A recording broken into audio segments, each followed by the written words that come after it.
Mercredi 31 décembre, 31 mars 2021. Bonsoir à toutes et à tous. Dal leen ak jàmm seen émission le rendez-vous de Sénégal 7, le rendez-vous du Sénégal 7 di seen rendez-vous bi nga xam ne moo leen accompagné du lundi au jeudi seen biir site internet préféré du Sénégal 7 di traité bépp actualité boo xam ne ñeel na wàllum politique wàllum environnement socio-culture à chaque fois bi ñu fi doon waxtaanee rek ab thème boo xam ne rek dafa rek laal si pot yi nga xam ne lim naa ko je reçois un invité pour ñu débattre aujourd'hui nag pour waxtaane lépp rek loo xam ne ñeel na tolluwaay dëkk bi si wàllum politique. J'ai le plaisir de recevoir sur ce plateau madame Nafi Diallo, secrétaire nationale à la communication interne du Parti démocratique sénégalais. Salaamaaleykum madame Diallo. maaleykum salaam Diad, maa ngi lay nuyu di kontaan ñëwaat sa plateau bi di nuyu sénégalais yi ñuy seetaan tous les internautes. Merci de m'avoir invité. Merci beaucoup Nafi, plaisir partagé. Nafi ñu léegi ñu dugg rek suñu vif du sujet par rapport à l'actualité politique nga xam ne fu mu toll nii mun nañu ne Sénégal fu mu toll nii actualité politique bi bëri na bu baax ay rebondissement ak it ay coow yu bëri mun nañu wax ne fu mu toll nii sax ci crise politique la ñu nekk. yow en tant que politique en tant que koo xam ne rek da ngay yëngatu ci landerneau politique bi bien vrai que yaa ngi Parti démocratique sénégalais mais am nga benn regard global par rapport ak politique nu mu doxee fii ci réew mi ban lecture ngay def fu mu toll nii ak réew mi tolluwaayu politique bi. waaw déjà maa ngi bëgg wax rek ni politique bi temps yi effectivement nekk na au devant de la scène ba ñu fàtte l'essentiel Covid bi fàtte nañ lu bëre yoo xamante ni mooy dimbale en réalité sénégalais yi mais ñun xam nga politiciens yi dañu bëri bruit mën lëmbee réew donc encore une fois au détriment ndeysaan des populations léegi ma am ci regard boo xamante ne rek mooy regardu dañu war a tënku ci li Serigne Mountakha wax xam nga leneen loo ci teg rek wàcc yoon doo ci mun a am beneen lecture lu dul lecture lu Serigne Mountakha wax maanaam nañ dëkk bi dem ci dal nañ xool nu ñuy jëlee parti yépp pour ut benn consensus pour avancer pour que population yi nekk ci jàmm mën a xëy di liggéey mën a añ reer dem uti lu ñu lekk ak lu ñu naan donc loolu rek laa si mën a tënku di kontaan torop ci loolu apaisement bi mu woote ak tey ji li ñuy wax amoon nañu fi wax ni les marabouts sont des citoyens ordinaires waaye xam ngeen ni c'est des citoyens extraordinaires ndax tey ji ñun ñii ñëpp jaaxle woon ne woon njàq parce que kenn mënul génn kenn mënul dem kenn mënul ñëw sa liggéey doo ko mën def ñii surtout ñoo xamante ne informel beeg yooyu ñu war a toog seen kër yi mu metti donc tey ji Serigne Mountakha mi ngi décompter situation bi ñuy ñaan yàlla rek les deux parties dem ba xam ni apaisement mooy li war ba xam ni Sénégal lu ñu war mooy tey ji xool nan la ñuy encadrer les populations pour un meilleur vivre et non pas que des combats politiques. Bien sûr combat politique ci la parce que combat politique moo ñuy permettre ñu am des avancées et des acquis démocratiques mais bien entendu warul jël tout l'espace médiatique et également même les villes parce que crise bu amee kenn du dem kenn du ñëw dafa metti donc li Serigne Mountakha wax rek la ñuy tënku du Parti démocratique sénégalais.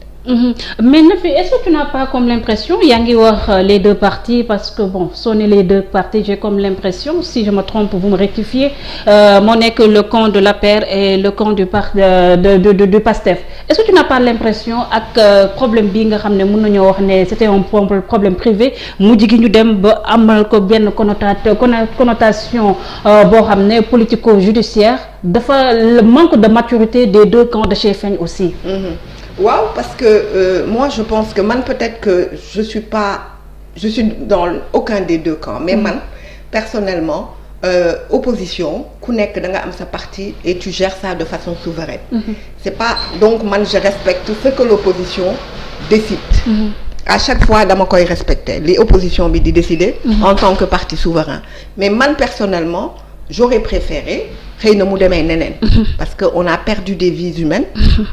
te benn bakkan bu daanu rek toujours désolation la ak tristesse am nañu seen liggéey yàqu am na des pillages et cetera te loolu yëpp ñun politiciens yi rek ñoo ko indi ñun rek la du keneen donc moi je respecte peut-être moom ni mu defalee même si man en tant que personne j'aurais peut-être fait autrement mais loolu souveraineté parti bu nekk la souveraineté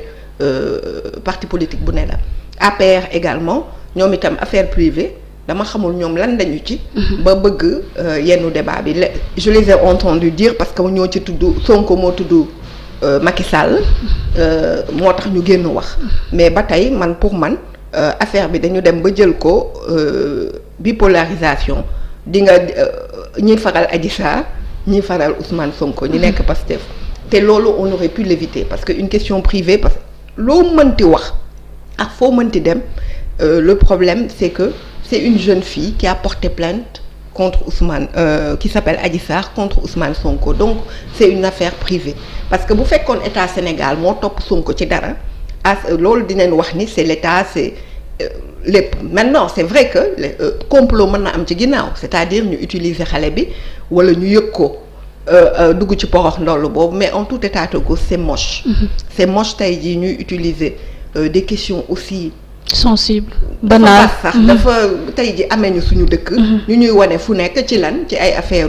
yoo xamante ni vraiment mënoon na ñàkk du question boo xamante ni nit ñi ils sont à l'aise pour en parler parce que vraiment Sénégal daal mérité na lu gën li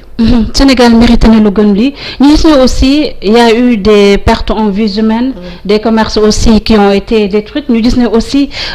si quand ki nga xam ne mooy Ousmane Sonko bëri na ay arrestations même des lanceurs d'alerte fu mu toll nii mën nañu wax ne tegoon na leen loxo mais relaxé na leen mais dans cette histoire est-ce que aussi le gouvernement en place le président Macky Sall wanewul tamit une fois de plus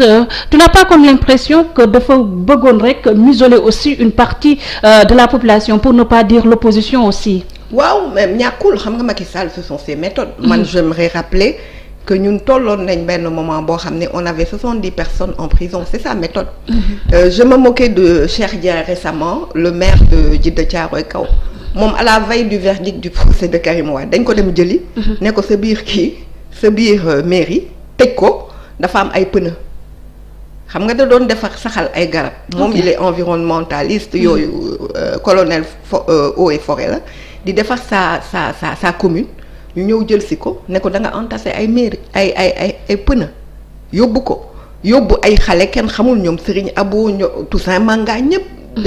donc c'est des méthodes yoo xamante ni c'est les méthodes un peu de Macky Sall li ñuy wax arrestation préventive nañu waxante dëgg temps yooyu sous le régime socialiste nga doon dégg yooyu xam nga yooyu passé woon nañ ko ay nit kat bu deful dara man nga ma ni war nañ ko jàpp